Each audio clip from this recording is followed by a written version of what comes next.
You need to get out of that seat immediately. Someone like you doesn't belong on this plane. Get out! I told you to move this bag, now get off my plane. Hey, put that down. Are you serious? Who do you think you are? You look like you crawled out of a filthy place. Are you deaf and dumb? I don't care what you think. Stay out of my way. You listen to me. I will not tolerate this behavior. You just ended your own career. 10 minutes later, she was begging. Have you ever watched someone destroy their entire life in under 10 minutes?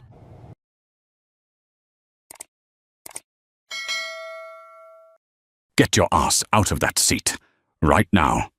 The words didn't just land, they cut. Sharp, loud, final.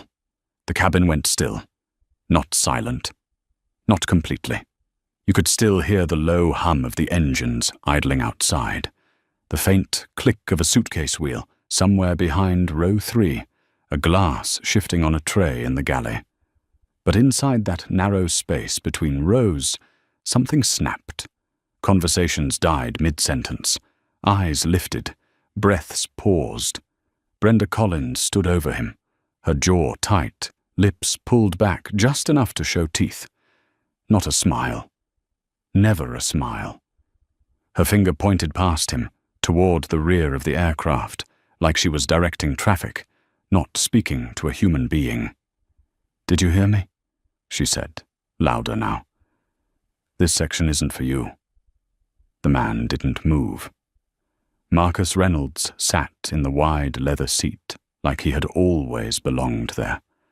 Shoulders relaxed, back straight. One hand resting lightly on the armrest, the other still holding a tablet that hadn't moved in the last 10 seconds. He looked up at her. Not fast, not slow, just steady. That look did something to her. It wasn't defiance. It wasn't fear. It was worse. It was calm. Brenda let out a short, dry laugh through her nose, shaking her head like she had already decided the story and didn't need any more facts. "Unbelievable," she muttered, loud enough for anyone within 10 feet to hear. "You people always think the rules don't apply to you." A man across the aisle shifted in his seat. A woman near the window lowered her sunglasses just enough to see better. No one said a word. Marcus still didn't move. He just watched her. That calm, unshaken, unbothered, felt like a challenge, like disrespect, like something she needed to crush. Brenda's hand shot out. She grabbed the leather weekender bag sitting beside him, not gently, not even pretending to be professional. She yanked it up like it weighed nothing and turned on her heel. "Let me make this easy for you," she said, already walking down the aisle. "You can sit where you actually belong." The bag swung once at her side. Then she let it go. It hit the aisle hard, a dull thud that echoed louder than it should have. A few people flinched. Marcus didn't. He stood, slowly. And when he stood, the space around him changed. He wasn't dressed like power.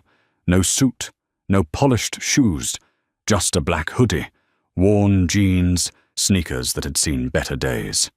But height doesn't lie. Presence doesn't lie. At 6'2", broad shoulders filling the narrow aisle, he didn't look like someone who needed permission to be anywhere. "Put my bag down," he said. His voice was low, controlled, no edge, no heat, just certainty. Brenda froze for half a second. It was small, barely noticeable, a flicker across her face, something close to hesitation, maybe even doubt. Then it was gone. She turned back toward him, eyes narrowing, chin lifting. "Excuse me?" she said. "I'm not moving," Marcus added, just as calm. "Put my bag down." The words didn't rise. They settled. Heavy. Final. Brenda dropped the bag. Not placed. Dropped. It hit the floor again, harder this time. She stepped closer. Too close, leaning in just enough that her shadow cut across his chest. You don't want to do this, she said, her voice dropping into something colder, sharper. Trust me. Behind her, in the galley, a young flight attendant stood frozen. Lily Adams, 27, 6 months into the job, a tray of glasses balanced in her hands, untouched. She had seen tension before, difficult passengers, raised voices, complaints about champagne temperature, seat angles, delayed departures. This was different. This felt wrong. Her fingers tightened around the tray. She opened her mouth, closed it again. Seniority mattered here. Reputation mattered. And Brenda Collins had both. Lily stayed where she was. Back in the aisle, Marcus sat down again. Just like that. Like nothing had happened. He reached for his tablet, turned it back on, scrolled once, twice. The dismissal hit harder than any insult. Brenda's nostrils flared. "I'm going to say this one more time," she snapped. "Louder now. Loud enough to carry. Loud enough to make sure everyone heard it. You either show me valid identification that proves you belong in this section, or I call ground security and have you removed from this aircraft." A pause. A breath held across the cabin. Marcus didn't look up right away. He finished reading whatever was on his screen, tapped once, locked it. Then, slowly, he reached up and removed the headphones resting around his neck, folding them carefully and placing them on the armrest beside him. Now he looked at her. "I'd like to speak to the captain," he said. Brenda blinked, then laughed, not amused, not surprised, just dismissive. "You don't get to make requests on my aircraft," she shot back. "You're a passenger. I'm the crew. I decide who sits where." Her finger lifted again, pointing past him. "And I'm telling you, you do not belong here." The word hung in the air. Belong. It landed heavier than anything else she had said. Marcus held her gaze, really looked at her. His breathing didn't change, not faster, not slower. "I'm not going anywhere," he said quietly. "Do what you need to do." Something inside Brenda snapped. Maybe it was the tone. Maybe it was the stillness. Maybe it was the simple fact that he refused to shrink. Her hand moved before her mind caught up. Fast. Sharp. She reached for the headphones on the armrest like she was grabbing something that didn't belong to him in the first place. Marcus reacted on instinct. A small movement. A pull back. His hand brushing lightly against her forearm as he avoided the grab. That was all it took. Brenda recoiled like she had been struck. Her eyes went wide. Her mouth opened. Then her arm swung. The sound cracked through the cabin. Loud, clean, unmistakable. A slap. It echoed off leather and wood and glass, bouncing through the narrow space like a gunshot. Lily dropped the tray. Glass shattered against the galley floor. Marcus's head turned slightly with the impact. A red mark bloomed across his cheek. For a moment, everything stopped. No one moved.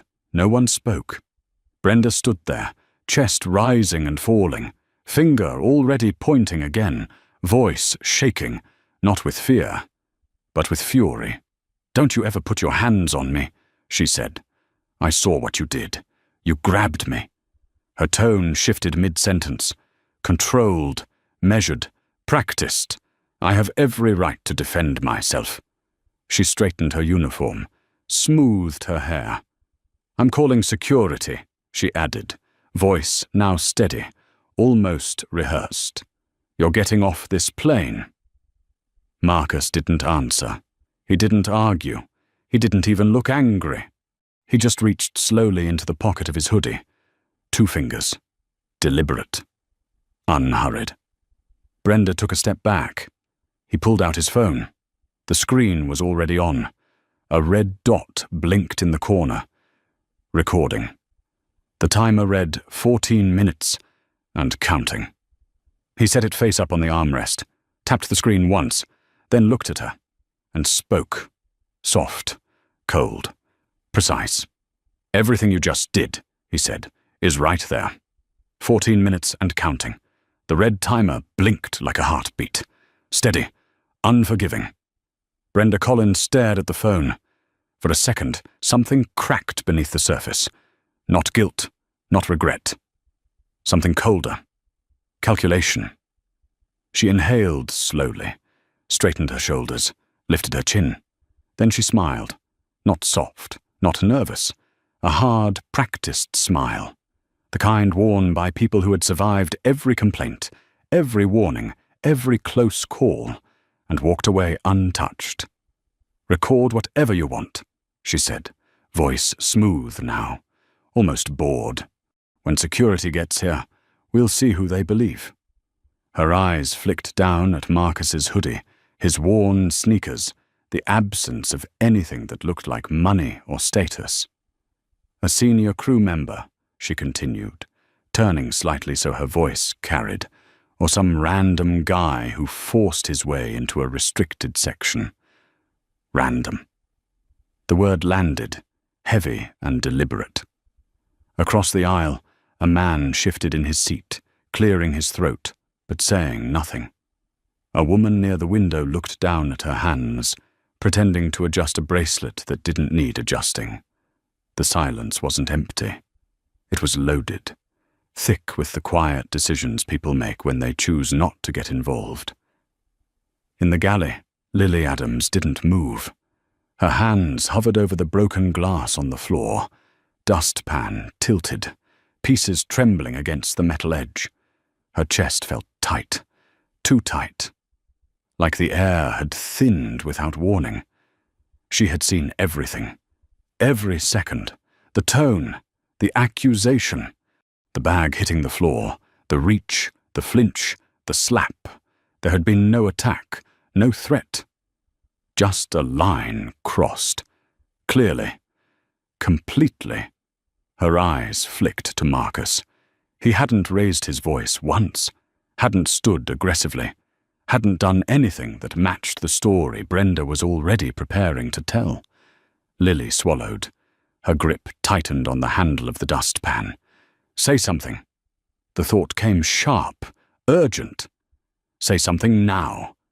But another voice followed just as fast. "Don't." She had heard the stories. Everyone had. Brenda Collins didn't just have seniority. She had influence, connections, the kind that didn't show up on org charts, but decided careers anyway. Last year, a junior attendant, Rachel, had disagreed with Brenda during a briefing. Nothing dramatic, just a suggestion about seating protocol. 2 weeks later, Rachel was reassigned to cargo operations in a regional hub nobody wanted. Official reason: team alignment. Everyone knew what it meant. Lily's throat tightened. Her eyes dropped. The dustpan lowered. She said nothing. Back in the cabin, Brenda turned sharply and walked toward the intercom panel near the galley, heels striking the floor in quick, controlled beats. Not rushed. Not frantic. Intentional. She pressed the button. Her entire posture shifted. Her shoulders softened. Her head tilted slightly. Her voice, when it came, was different. Higher. Lighter. Fragile. "Ground operations. This is Senior Attendant Collins on tail number Alpha Sierra 72, she said, each word measured, carefully placed. "I need security at the aircraft immediately." A pause. Her hand rested lightly on the panel, fingers steady. "We have an unruly passenger in the forward cabin, refusing to comply with crew instructions." Another pause, then softer, lower, as if confiding something serious. He became physically aggressive. He grabbed my arm. "I feel unsafe."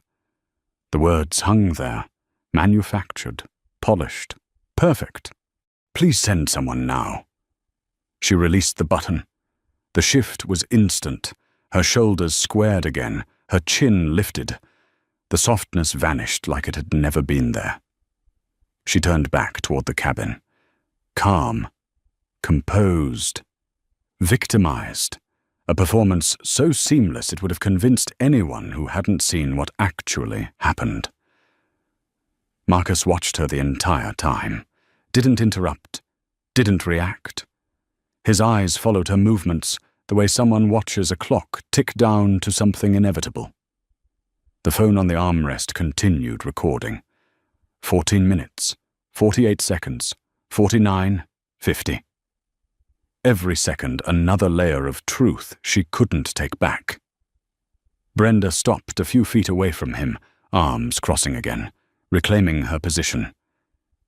"You should have just moved," she said, almost conversational now. This didn't have to go this far.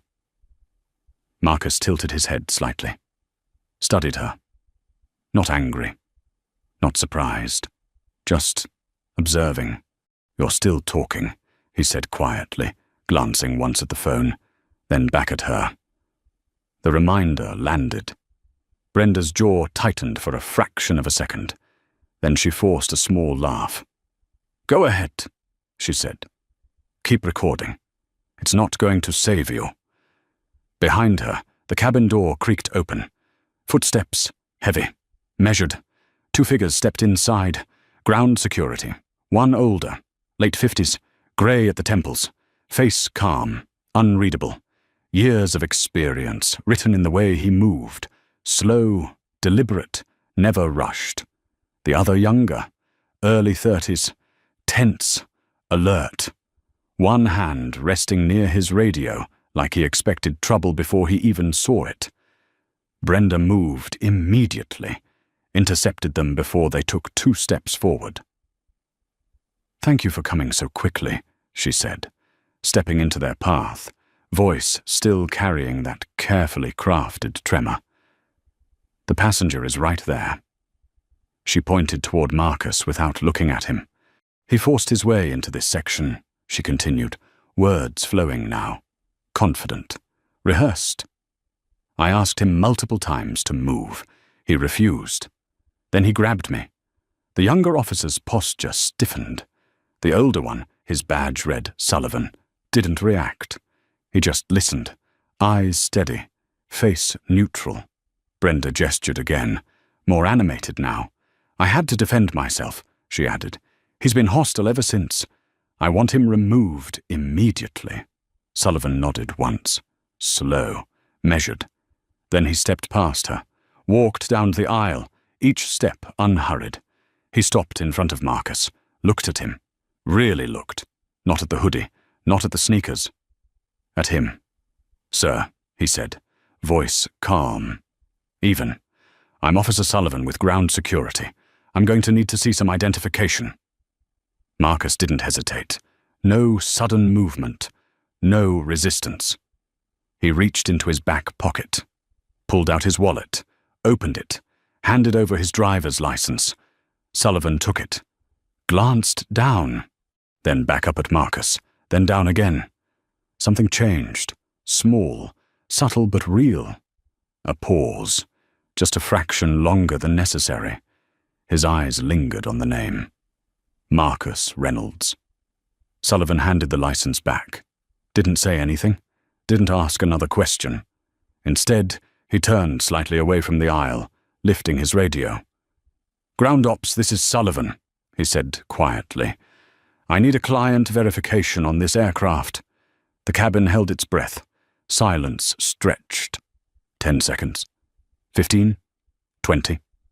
The radio crackled. Sullivan listened. Didn't move. Didn't speak. Then slowly, very slowly, his posture shifted. He lowered the radio, turned back toward the aisle.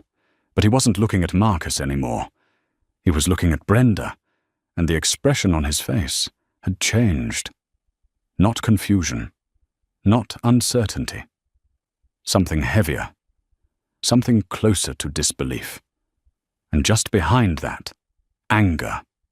Controlled, contained, but unmistakable. Brenda felt it before she understood it. Her smile faltered. "What?" she said, voice thinner now. "What did they say?" Sullivan didn't answer immediately. He took one step forward, then another, closing the distance between them. The younger officer glanced between them, sensing the shift, but not yet understanding it. Sullivan stopped directly in front of Brenda.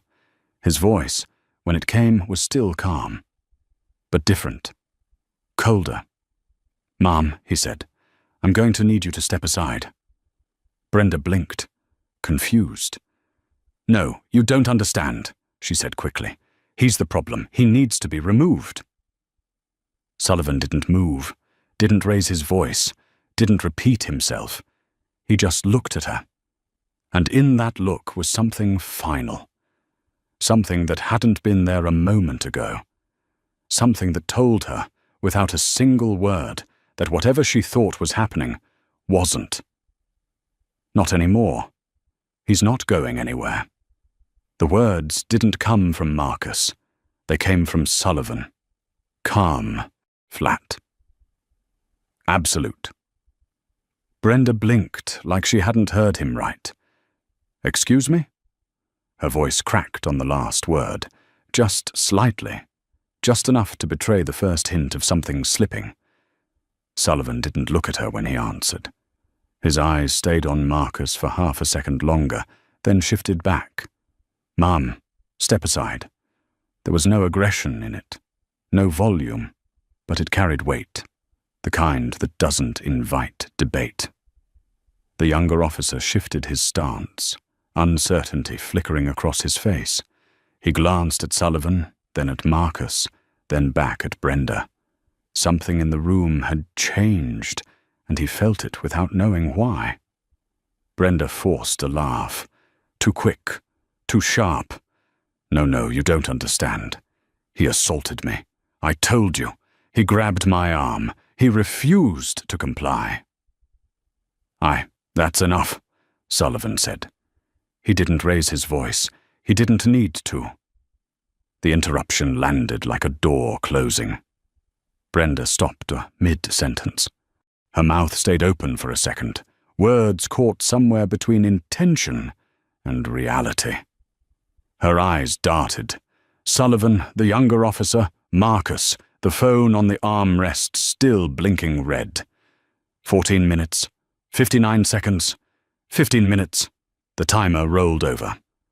Sullivan turned his head slightly. "Officer Diaz," he said, nodding once toward Brenda. "Stay with her." Diaz stepped closer to Brenda without touching her, his presence tightening the space around her, like a boundary she couldn't see but could feel.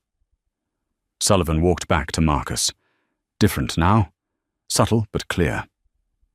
"Mr. Reynolds," he said, voice softer, respectful in a way it hadn't been before.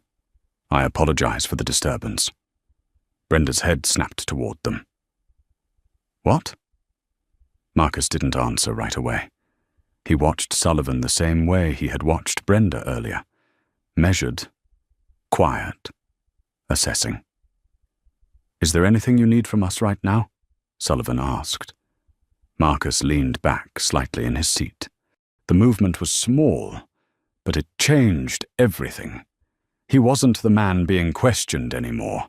He was the man being consulted.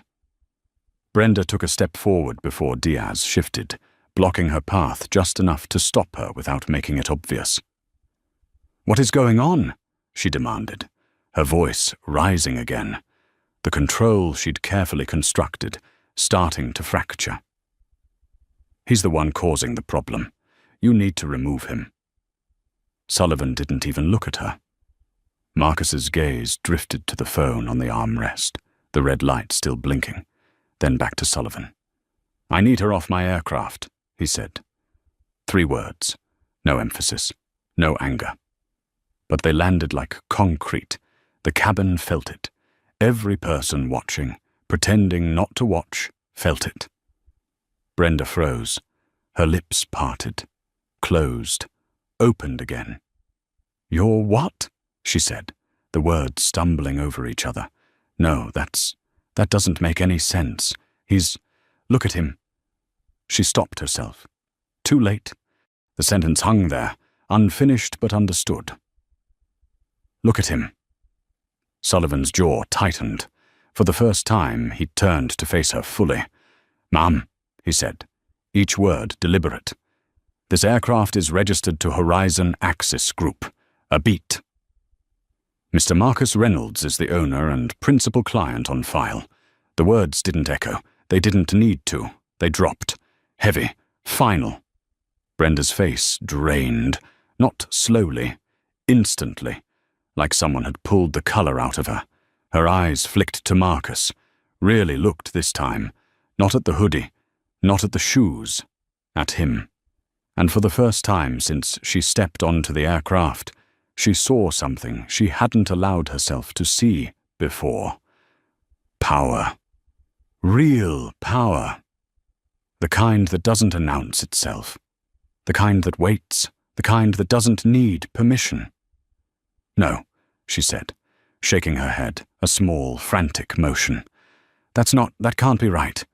He can't be." She stopped again, because even she heard it, the way it sounded. The implication. The truth she couldn't finish out loud. Marcus didn't look at her. Didn't acknowledge her at all. He had already moved past her. His attention shifted back to Sullivan. "That's all I need," he said quietly.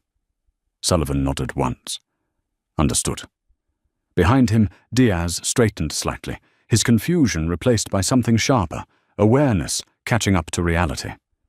Brenda's breathing grew louder. Shallow. Uneven. "This is a mistake," she said.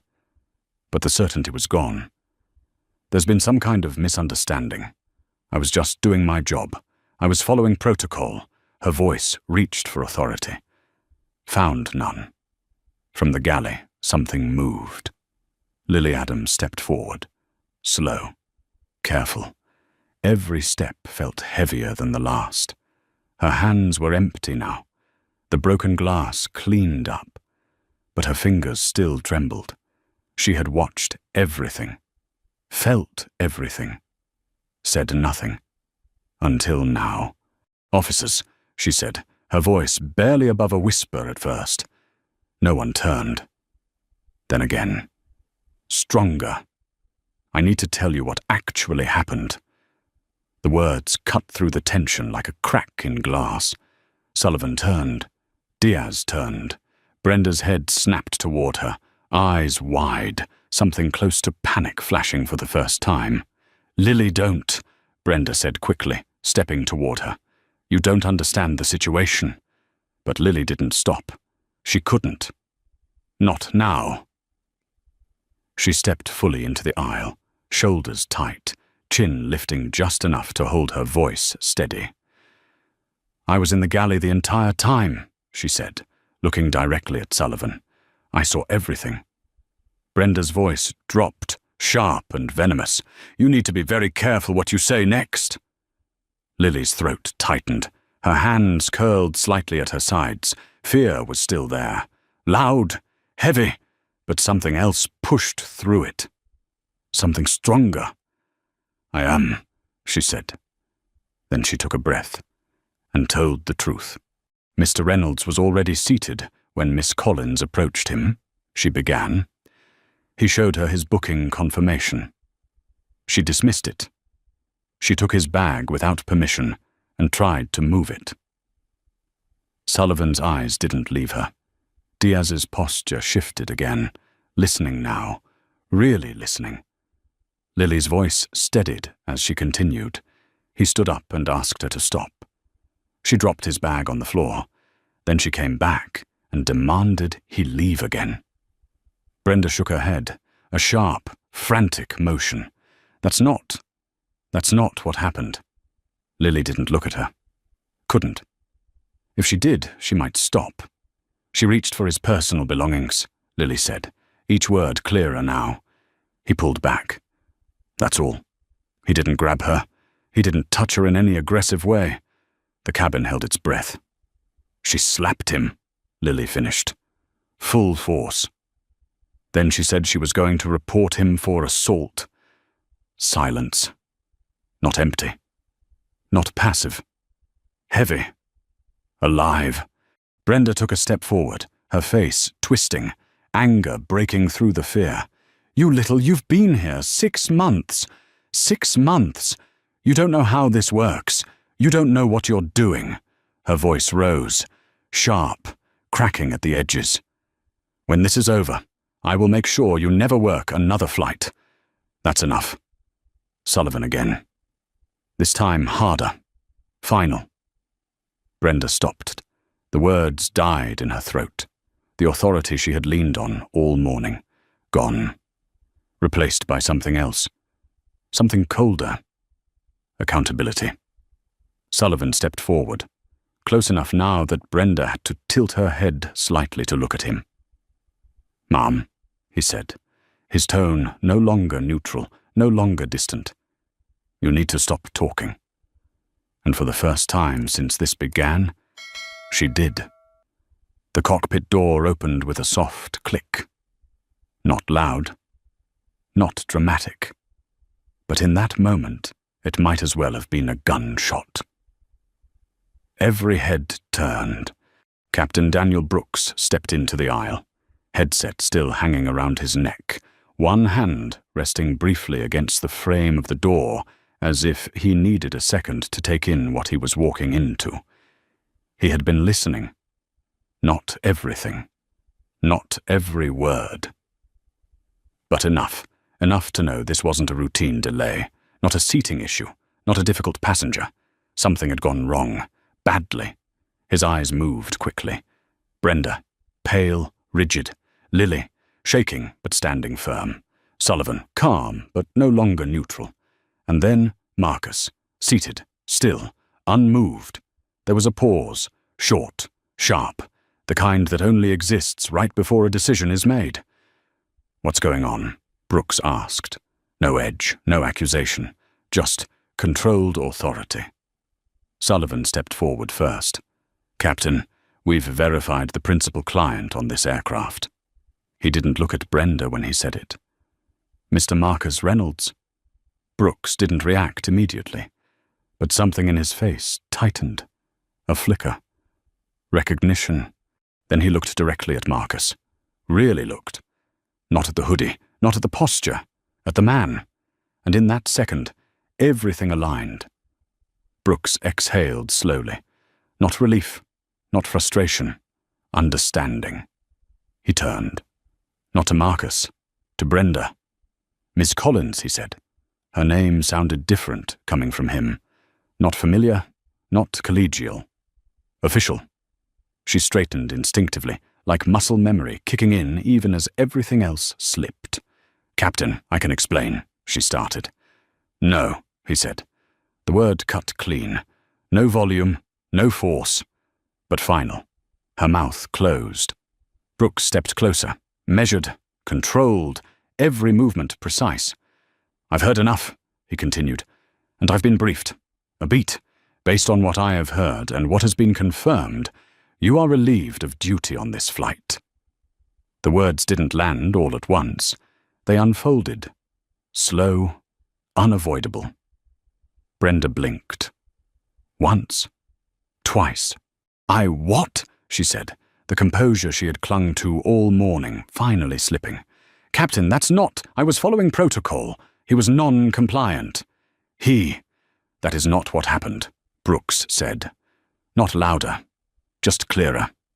Stronger, her voice faltered. "But that is not what happened," he repeated. Now there was something in his tone. Not anger, disappointment, sharp or controlled, cutting deeper than shouting ever could. Brenda's hands tightened at her sides, her eyes flicked. Sullivan, Diaz, Lily, Marcus. No one moved, no one stepped in, no one supported her. The silence turned on her. Brooks didn't break eye contact. "You have 60 seconds, he said. Another pause. "Collect your belongings and deplane." The number sat there. Not negotiable. Not flexible. A countdown. "Captain, please," she tried again, voice softer now, thinner.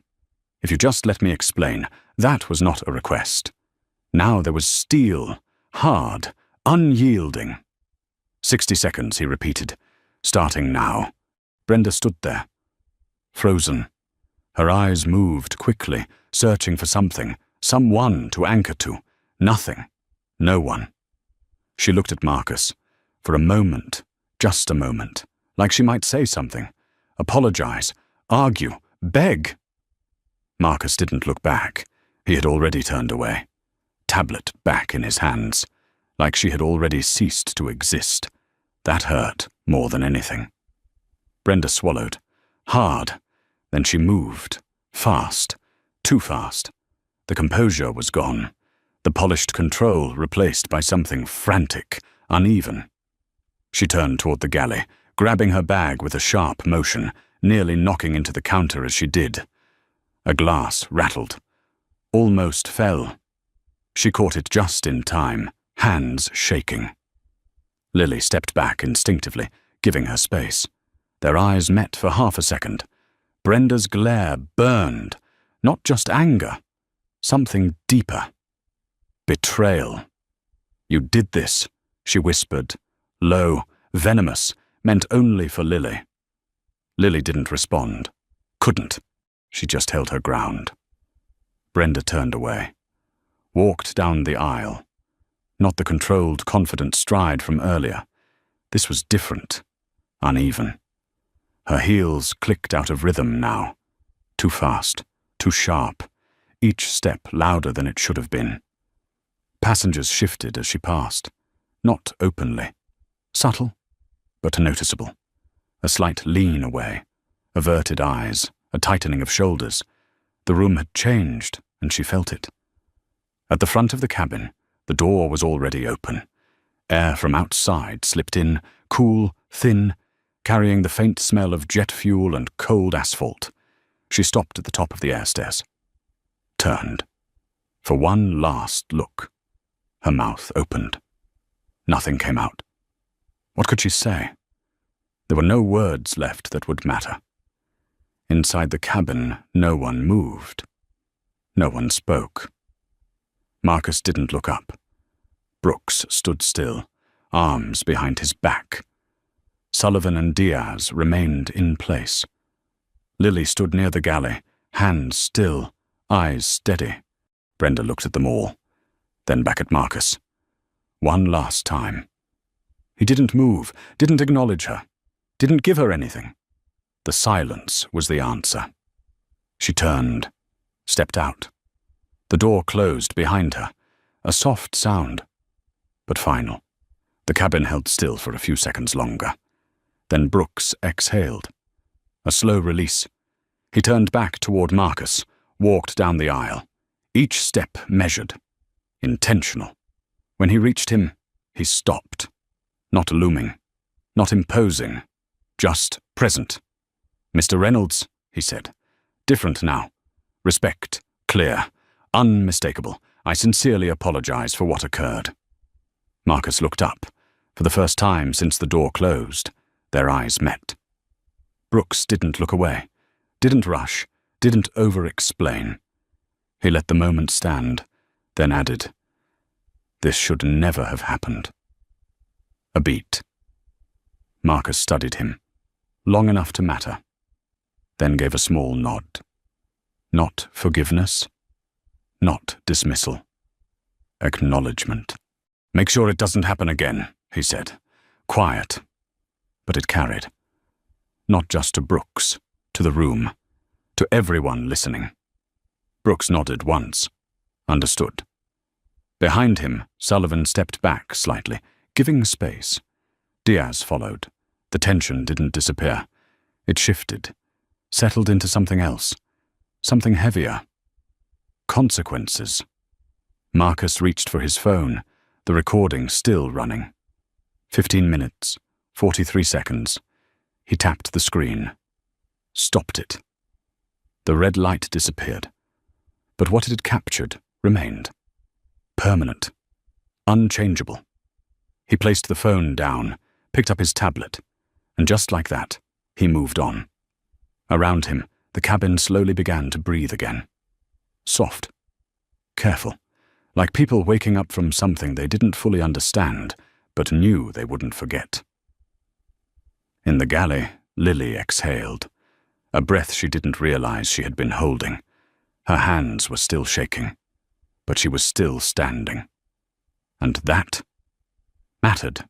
Outside on the tarmac, Brenda Collins stood alone. The early morning air cut colder now. The aircraft door sealed shut in front of her, the engines beginning to hum, and for the first time in a long time, she had nowhere left to go.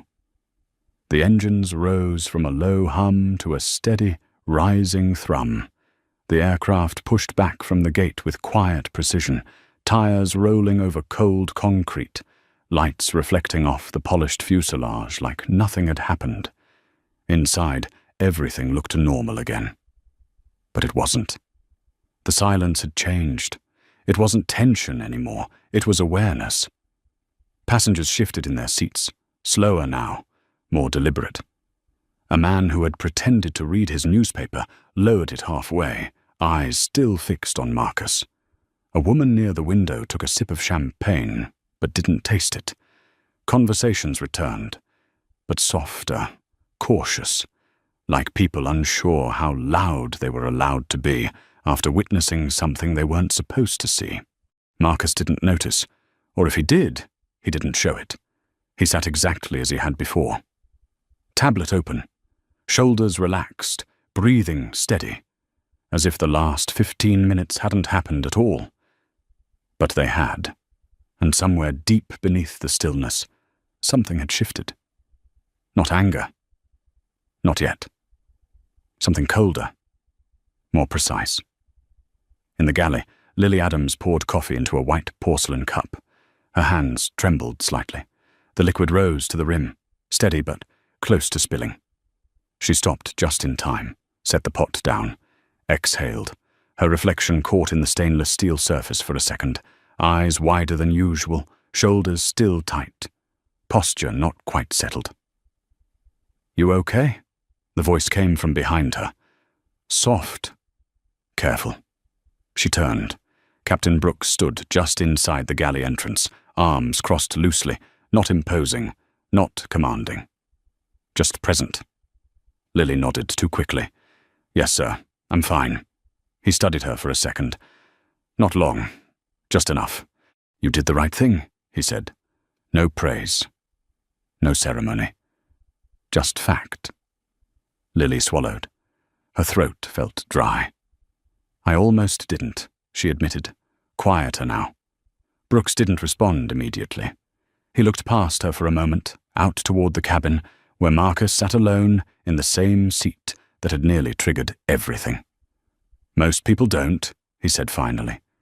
Then he stepped back, gave her space. Lily looked down at the coffee cup in her hand, steam rising, warm, real, something small, something grounding. She straightened, took a breath, then turned toward the cabin. Marcus didn't look up when she approached. He didn't need to. He already knew she was there. She stopped beside his seat, holding the cup with both hands now, just to steady them. "Mr. Reynolds," she said, voice controlled, but softer than before. "I brought you some coffee." He looked up, for the first time since everything ended. His expression had changed. Not by much, but enough. The edge was gone, replaced by something quieter, human. "Thank you, Lily," he said. He said her name, not guessing, not asking, knowing. She blinked, surprised. "You're welcome," she replied, setting the cup carefully on the table in front of him. Their eyes met for a brief second, and in that second, something passed between them. Recognition. Not of status, not of power, of choice.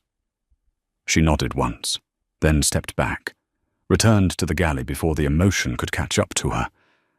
Marcus watched her go, then reached for the coffee, held it, didn't drink yet, just felt the warmth in his hands, grounding, real. Then he set it down, reached into his pocket, pulled out his phone.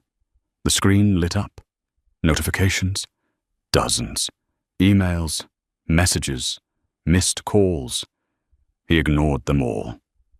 Went straight to one name. Derek Williams. He pressed call. It rang once. Twice. Picked up on the second. "Marcus," Derek's voice came through, sharp, awake despite the early hour. "It's early." "What happened?" Marcus leaned back slightly in his seat.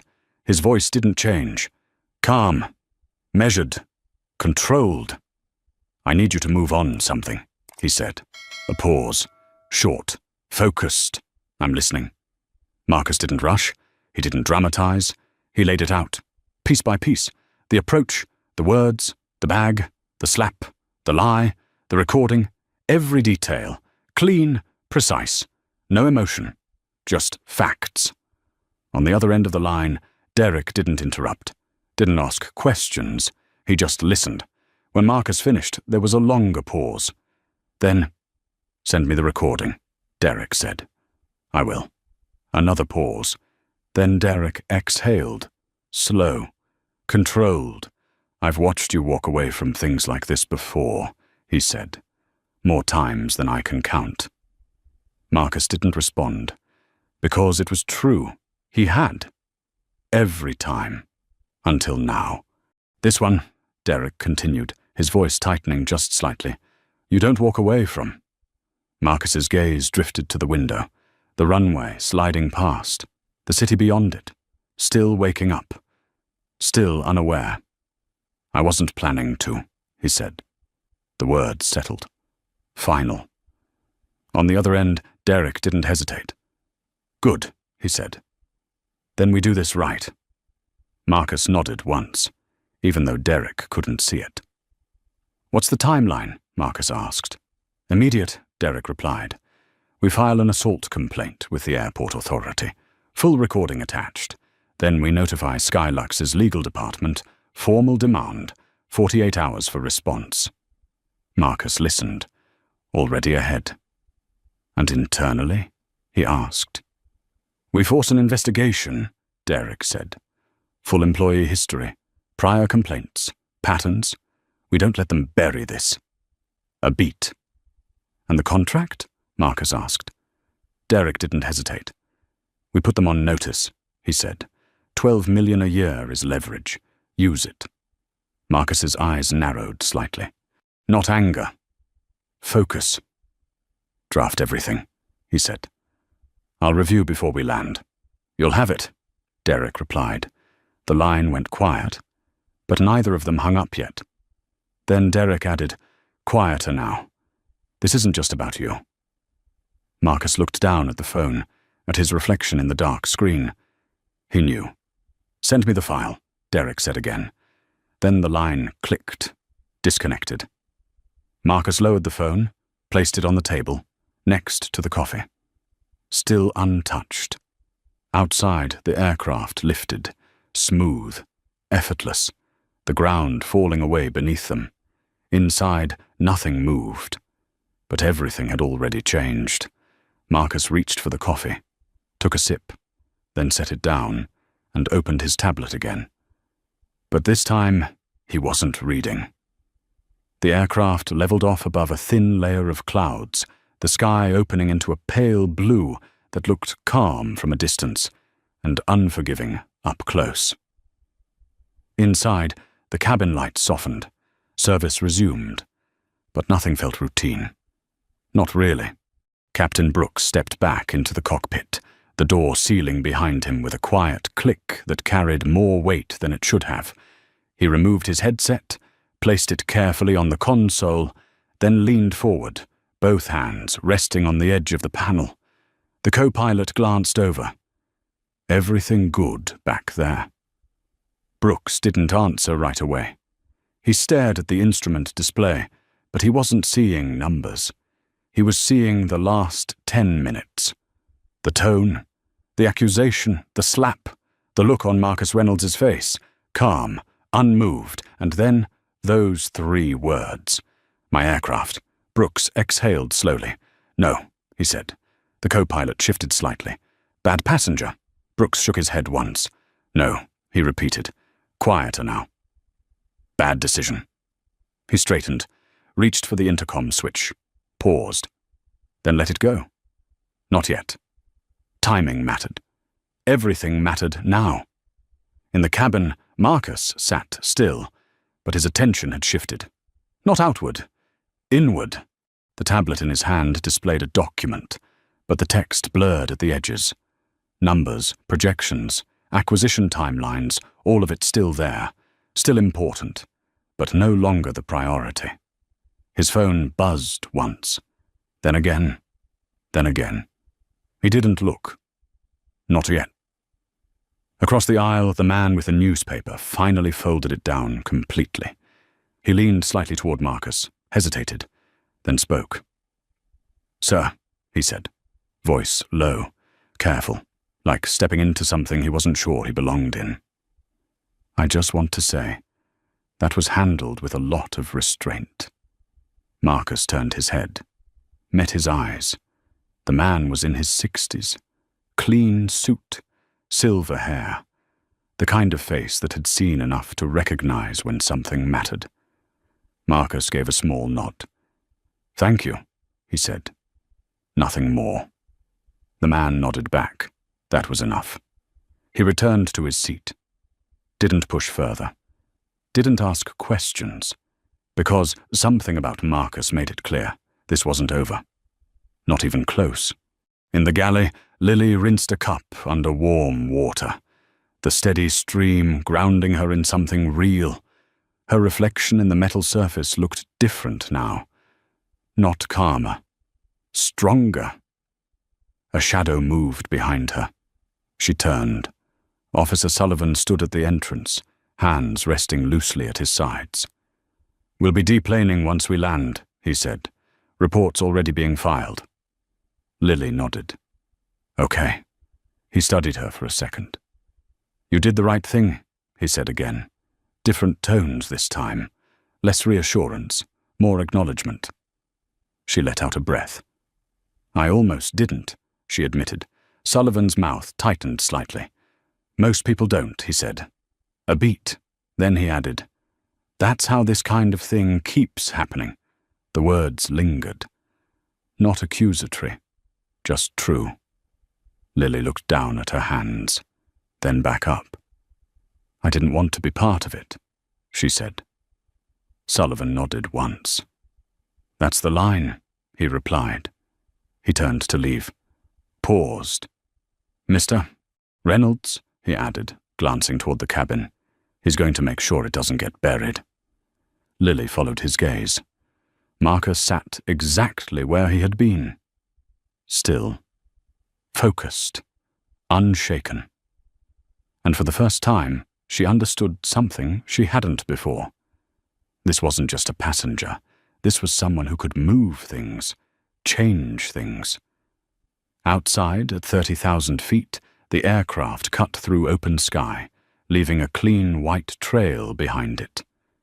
Inside, the consequences were just beginning. Marcus's phone buzzed again. This time, he picked it up. A message from Derek. Attachment received. Reviewing now. Drafts in progress. Another message followed seconds later. "We have exposure here. This won't stay contained." Marcus read it, then locked the screen. Set the phone down. He reached for his coffee again. Took a slower sip this time, then leaned back, closed his eyes for a brief second. Not to rest, to think, to organize, to decide. Because what happened on this aircraft wasn't isolated. It never was. It was a pattern, a system, one that depended on silence, on assumptions, on people choosing not to act. Marcus opened his eyes, reached for his phone again, scrolled, found another name. Vivian Reynolds. He pressed call. It rang once, twice. She picked up. "Marcus," her voice came through, sharp, awake, like she had already sensed something before he even spoke. What happened? He didn't ease into it, didn't soften it. He told her. Everything. The words, the tone, the slap, the recording, the lie. Silence on the other end. Not confusion. Not shock. Processing. Then she put her hands on you, Vivian said. Not a question. A statement. Yes. Another pause. Short. Controlled. And then she lied about it, Vivian added. Yes. The silence that followed was different. Colder. More focused. Marcus? She said finally, her voice lowering, tightening. This doesn't stay private. He didn't answer immediately, because he already knew where this was going. His anonymity had always been intentional, strategic. It let him move without noise, without interference, without expectation. But this wasn't about convenience. How many times has she done this, Vivian continued, to someone who couldn't prove it? The question landed. Hard. He didn't need to answer. They both knew. People like her rely on that, she said. No proof, no consequences. Marcus looked out the window, clouds stretching endlessly below. Calm. Deceptive. You have the proof, Vivian said. Her voice didn't rise, it sharpened. You have the power, a beat. Use it.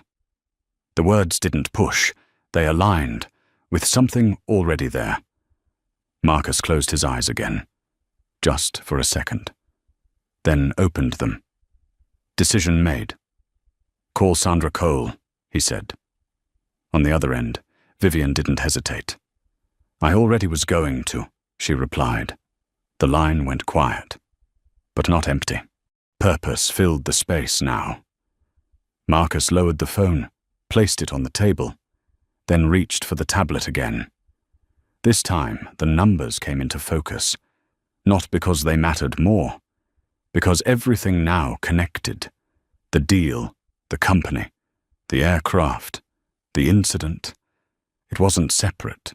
It was all part of the same system, and systems could be changed. In the cockpit, Brooks finally reached for the intercom, pressed the switch. Ladies and gentlemen, his voice came through the cabin.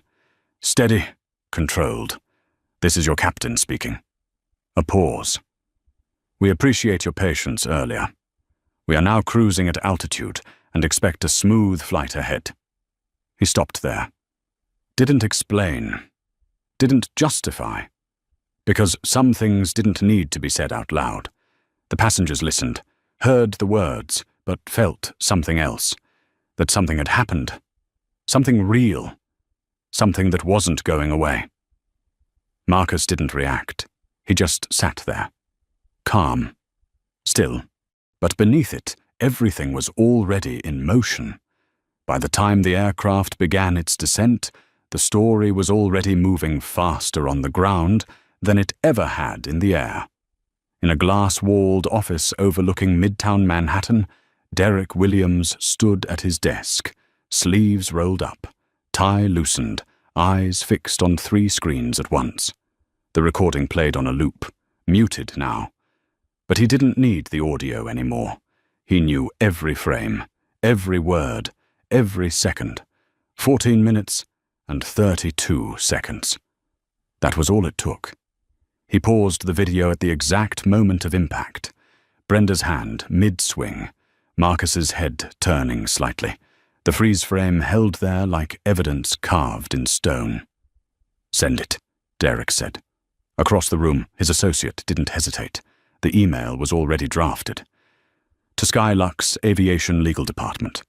Subject line, immediate action required. Attachments, video file, transcript, formal notice. Derek read the opening line one last time, then nodded. Send it. The click of the keyboard echoed louder than it should have. There was no taking it back now. On another screen, a second document finalized. Formal complaint to Teterboro Airport Authority. Charge, assault. Supporting evidence, attached. A third document followed. Notice of contract review. Annual value, $12 million. Language, precise. Controlled, devastating. Derek exhaled slowly. Clock starts now, he said. Back in the sky, Marcus felt the shift before he saw it. His phone buzzed once, then again. He picked it up. Email sent. Another message followed. Press contact confirmed. He stared at the screen for a second longer than necessary, then locked it.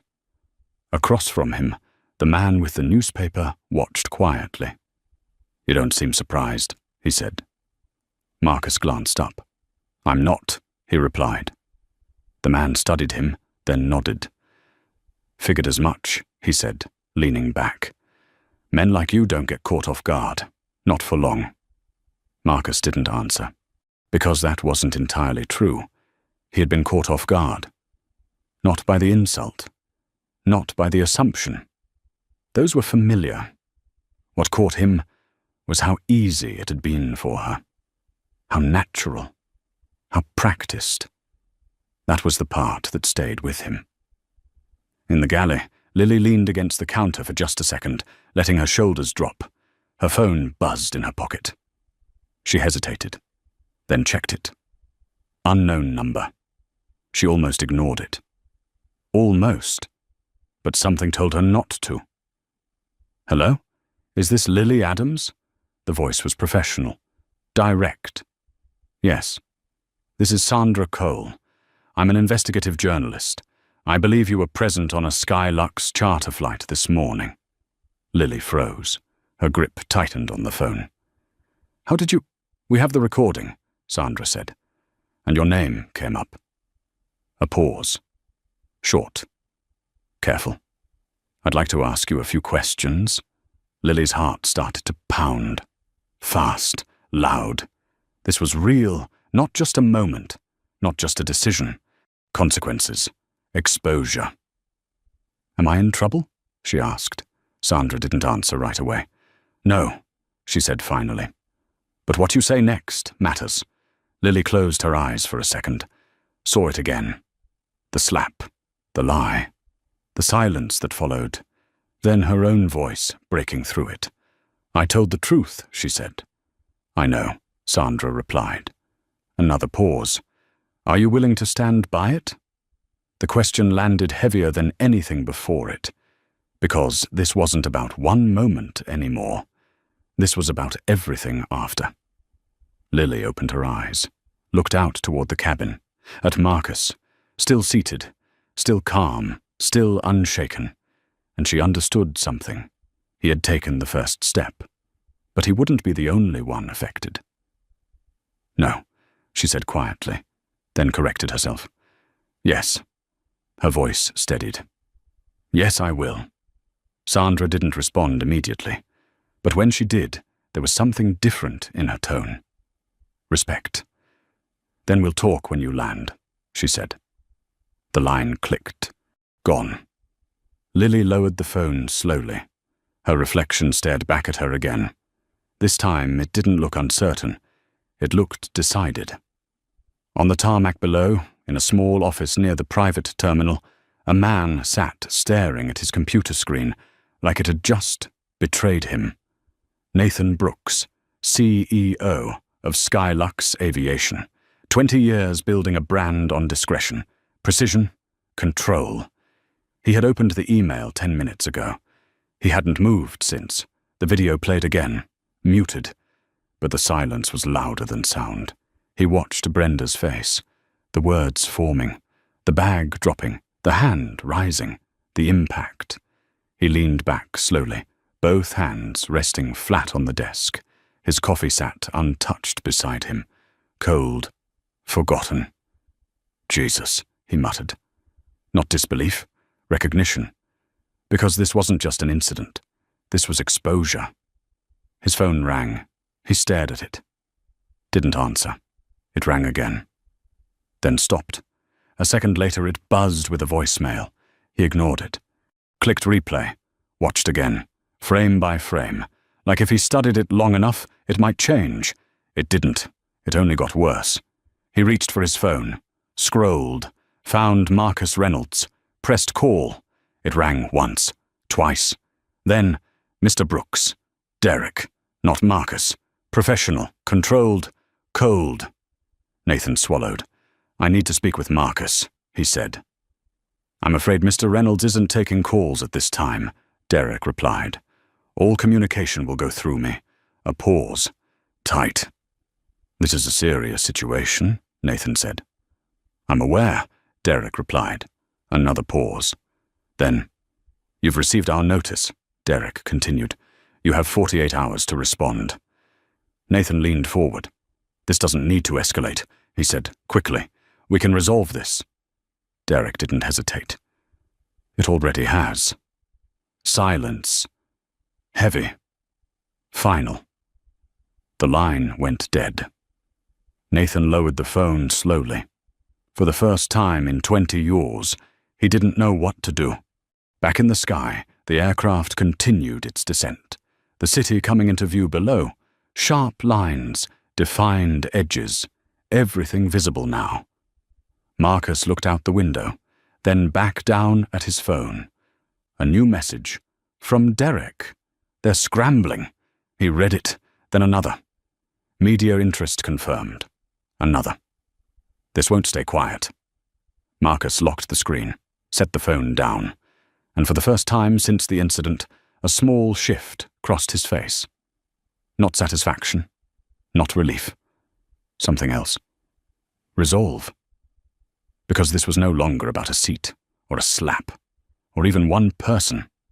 This was about something bigger, something deeper, something that had been happening long before this flight. And now it had proof. By the time the wheels touched down, the story had already outrun the plane. The landing was smooth, barely a bump. Tires kissed the runway and held. Reverse thrust engaged, a low roar pushing the aircraft forward into slowing momentum, the cabin tilting ever so slightly as gravity took over again. No applause, no conversation, just a quiet awareness moving through the space like a current. Marcus didn't look up. He didn't need to. His phone buzzed once, then again, then again. This time he checked. "Derek, we have confirmation. Internal review started. Legal team in panic mode."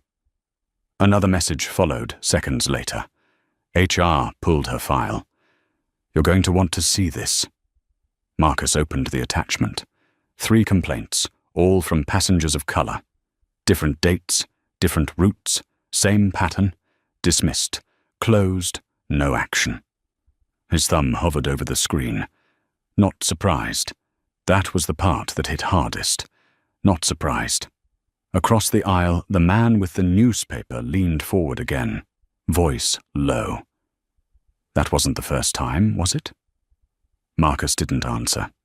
He didn't need to. The man nodded to himself. "Never is," he said quietly. The aircraft taxied toward the private terminal, engines humming lower now, controlled, precise. Outside, ground crews moved into position, orange vests catching the early light, guiding the plane into its final stop. Inside, the seatbelt sign remained on. No one rushed. No one stood. They all waited, because something told them this wasn't over. The aircraft came to a complete stop. Engines idled, then silence, the kind that feels deliberate. The door didn't open immediately. Instead, footsteps approached from the front. Captain Brooks stepped back into the cabin, not hurried, not casual, intentional. He stopped near Marcus's seat, didn't address the cabin, didn't perform. This wasn't for everyone. This was for one person. "The ground team is ready," he said quietly. "Security, legal, and operations." Marcus looked up, held his gaze. Brooks didn't look away. "They've been briefed," Brooks added. "A beat. And they're expecting you."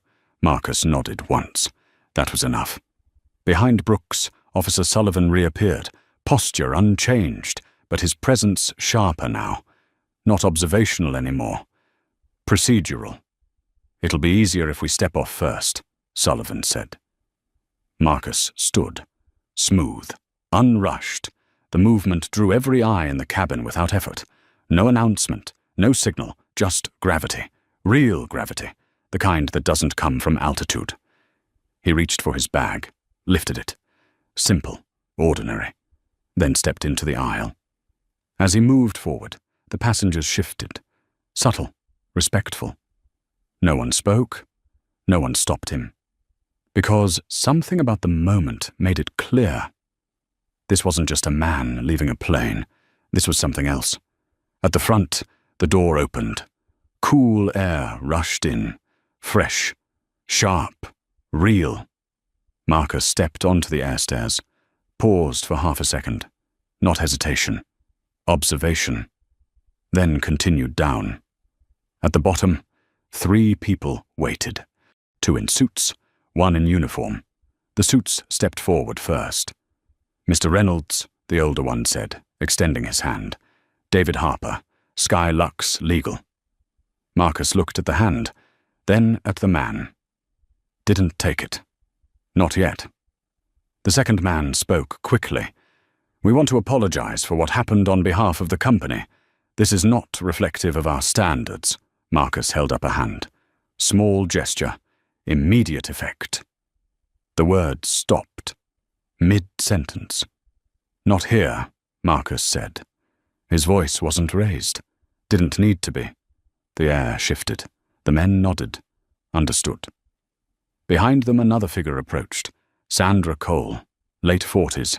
Sharp eyes, no wasted movement. She didn't rush, didn't intrude. She stopped a few feet away.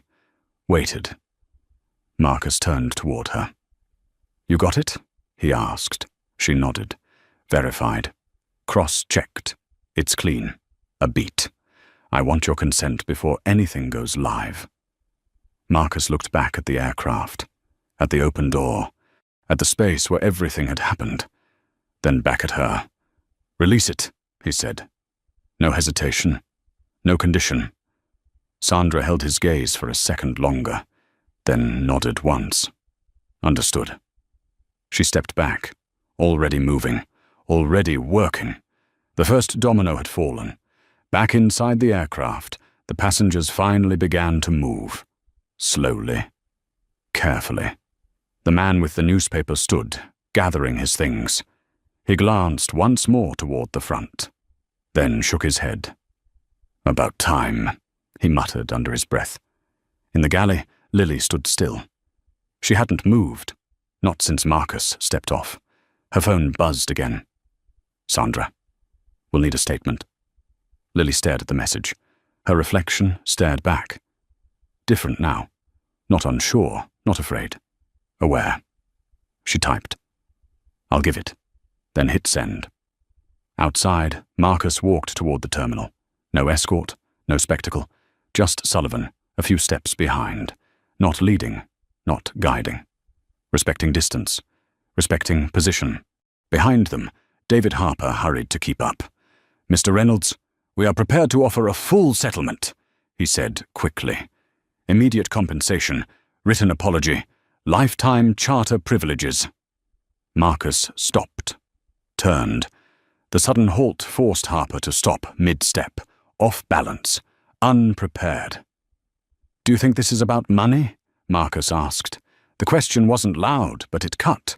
Harper opened his mouth, closed it. Because there was no good answer. Marcus held his gaze, just long enough, then turned back, continued walking, the message clear.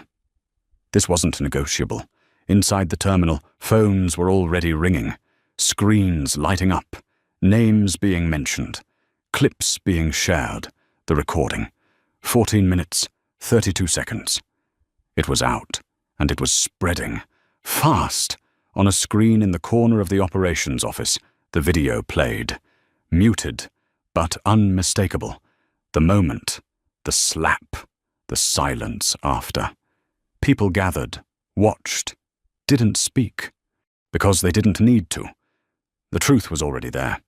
Unedited, unfiltered, unavoidable. Marcus walked past it without looking. He didn't need to see it again. He had lived it. Now, everyone else would too. By noon, the video had crossed every line it needed to cross. It started small. A single upload, A clean clip. No commentary. Just 14 minutes and 32 seconds of raw, uncut footage. The cabin, the voice, the bag hitting the floor, the hand rising, the crack of the slap, the silence after. Then it moved, from private inboxes to newsroom servers, from newsroom servers to internal chats, from internal chats to public feeds. Someone added captions, someone added context, someone added a headline. Billionaire slapped on his own aircraft. And just like that, it detonated. 600,000 views in the first hour, 2 million by the third, 5 million before sunset. Phones lit up across cities that had never heard of Marcus Reynolds. Now they had. In a downtown studio, Sandra Cole sat across from a bank of monitors, each screen tracking a different feed. Comments scrolled too fast to read. Shares climbed in real time. Editors moved behind her in tight, efficient circles.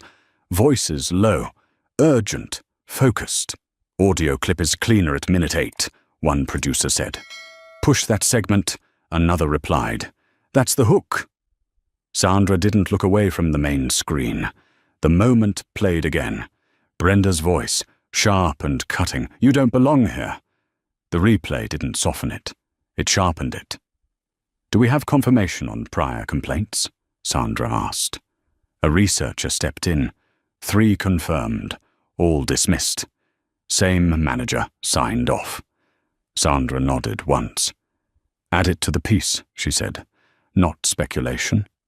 Documented. The room moved faster. Because now it wasn't just a moment. It was a pattern.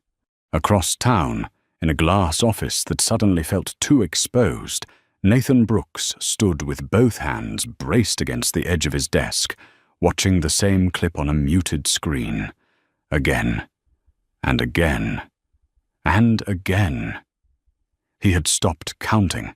Each time it got worse. Not because the footage changed, because the context did. Every new detail layered over the last. Every headline sharper than the one before. He turned away, paced once, twice. His phone buzzed. He didn't need to look, he knew. Board members, investors, legal, press, all at once. He picked it up anyway. Voicemail after voicemail, missed call after missed call. Then a message. We need a statement now. Another. Stock is down 7%. Another. Call me immediately. Nathan closed his eyes for a second. Just one. Then opened them. Decision time had already passed. Now it was damage control. Get legal in here, he said, voice tight, controlled, but no longer steady.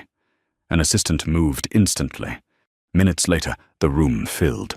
Lawyers, advisors, crisis managers, all talking at once, all trying to catch up to something that had already moved past them. We issue an apology, one said. Not enough, another replied. We need action. Terminate immediately, a third added. Too late, someone else muttered. The video's already out.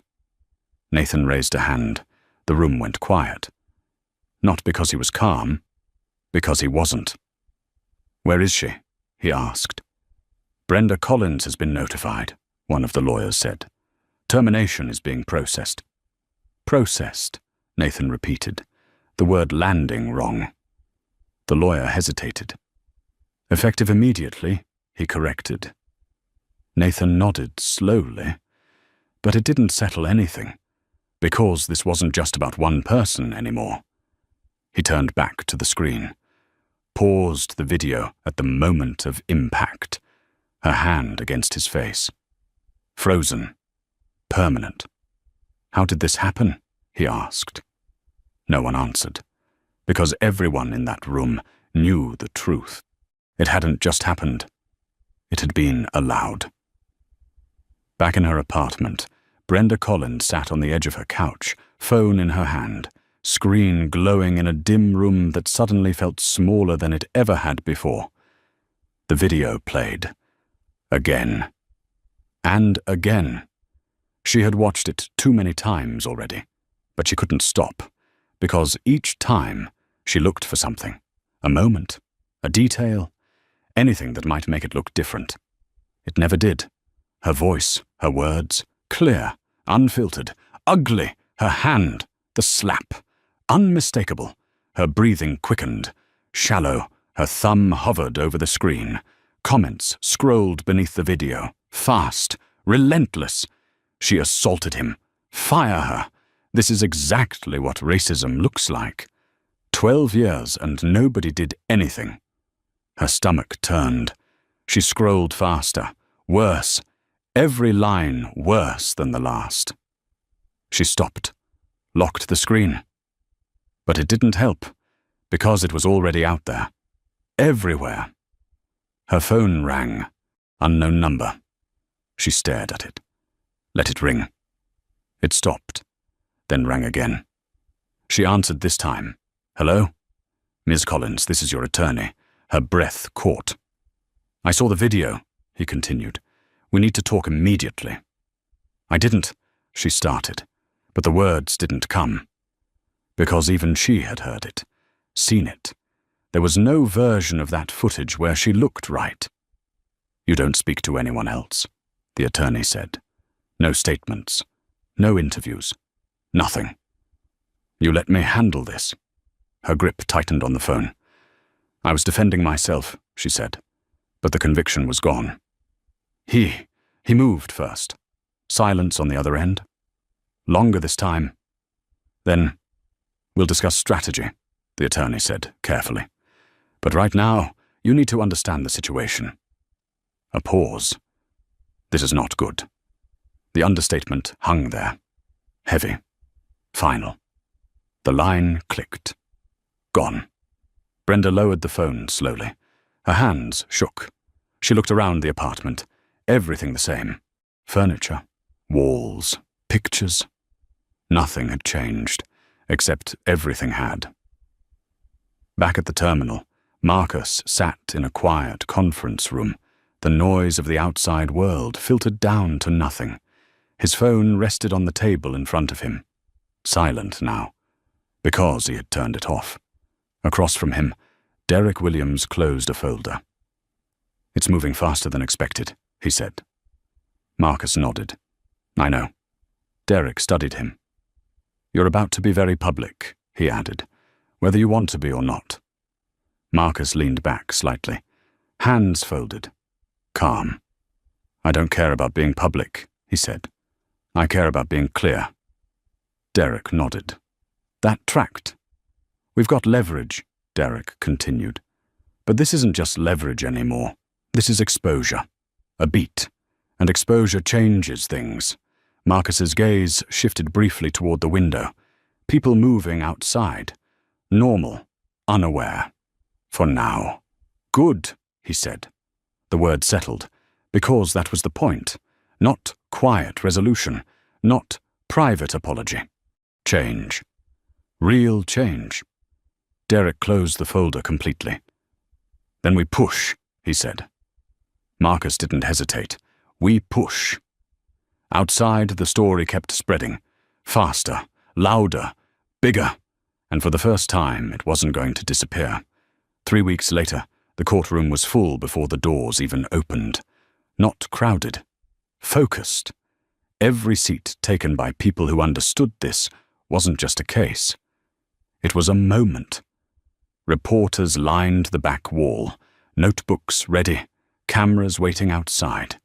Legal teams moved in quiet, efficient steps, files in hand, voices low, controlled. The air carried that familiar weight, anticipation mixed with something sharper. Accountability. Brenda Collins sat at the defense table, hands folded too tightly in front of her, posture rigid, eyes fixed forward like if she didn't look at anyone. None of this would be real. But it was. Her attorney leaned in, whispering something she nodded to without really hearing. The words passed through her, not landing anywhere. Across the room, Marcus Reynolds sat beside Derek Williams. No entourage, no performance, just presence. He wore the same thing he always did. Dark hoodie, simple jeans, nothing that tried to explain who he was. He didn't need it anymore. The room already knew. The judge entered. Everyone stood, then sat. The proceedings began. No theatrics, no wasted time. The prosecution moved first. Your Honor, the facts of this case are clear, documented, and uncontested, the prosecutor said, voice steady, precise. We will present direct video evidence of the defendant's actions, corroborated by witness testimony and official incident reports. No flourish, no exaggeration, just certainty. The screen flickered to life. The video began.